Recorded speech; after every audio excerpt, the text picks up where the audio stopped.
Yeah, what you'd call a gamer nerf mode, I basically created it. And welcome back to Devlog. In the last part I worked on save load systems, and in this part I work on collectibles. Collectibles are very simple, they're just things you pick up in the level. Generally I'm going for more of a challenge setup for these collectibles, as in they're mostly just going to be in awkward or hard to reach places that the player has to challenge themselves to be able to reach. Some are significantly harder than others, some are away from the main path of the level, and some of them are in funny barrels that you have to break into. The idea is that the player has to get all of these collectibles if they want the best ending, but realistically they're just a funny challenge that the player can try to get if they really want to.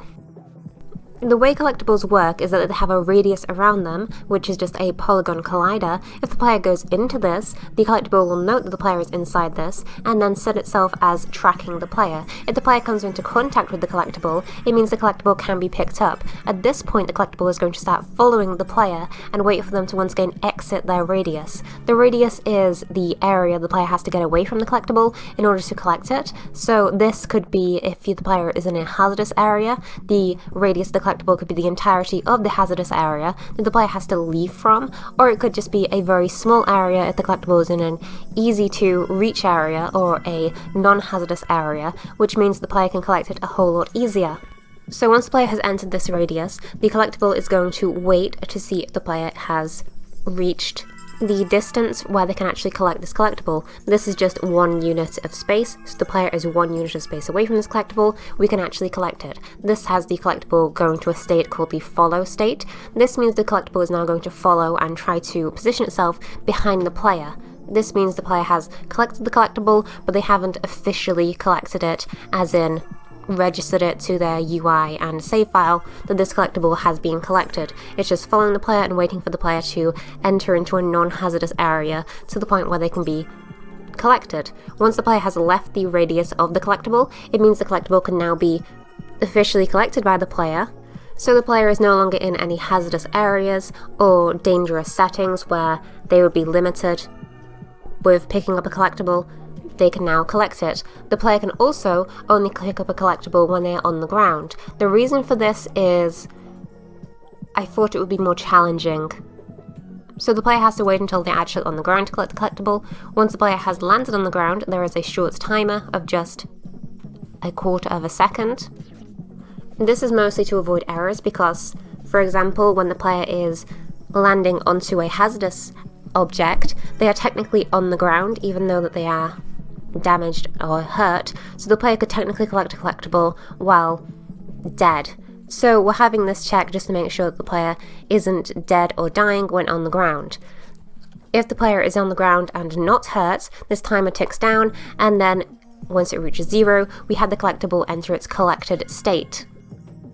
Having the player actually collect a collectible is very simple. All I do is I edit the save file to enable the fact that the player has collected 1 collectible. Each collectible has an index for it and also registers which level we are currently in with the save file. So all I have to do is tell the save file the index of the collectible we've currently collected, and this means that whatever level we are in will register that we have collected that collectible of this collectible. I've said collectible so many times it has lost all meaning. Basically we're just feeding an int into the list of collectibles for this current level, and we're telling it to be true so the player can actually collect this gemerald. We'll also trigger a UI element to display that we've collected this collectible.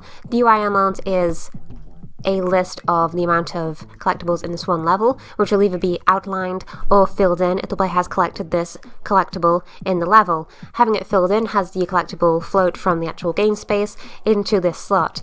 I like having it as a grid setup in opposed to just a int amount that counts the amount of collectibles the player has received in this level, because it means that the player can actually see which collectible they are missing. So if they have the first 4 but they're missing the 5th one, they know that it will be somewhere between the 4th and the 6th collectible, so they can actually search for it based on their list of collectibles.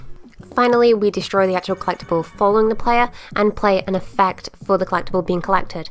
This is just a nice little music cue and then a funny little flash and explosion. It doesn't really make sense for the player collecting a gem to have this weird coloured flash, but I think it looks nice and has nice little feedback to you actually collecting something and looking nice. Next I had the collectibles that are contained within barrels. This is mostly as a nice little feature to make collectibles a little bit more complex. Since I have barrels around the level that the player can break, I have these that are contained within a barrel. This means the player has to collect this barrel by breaking it and then gathering the gems inside. This works the same way as a breakable barrel would. The only difference is that once it is broken, it will create a gem in its place, and then this can be collected as normal.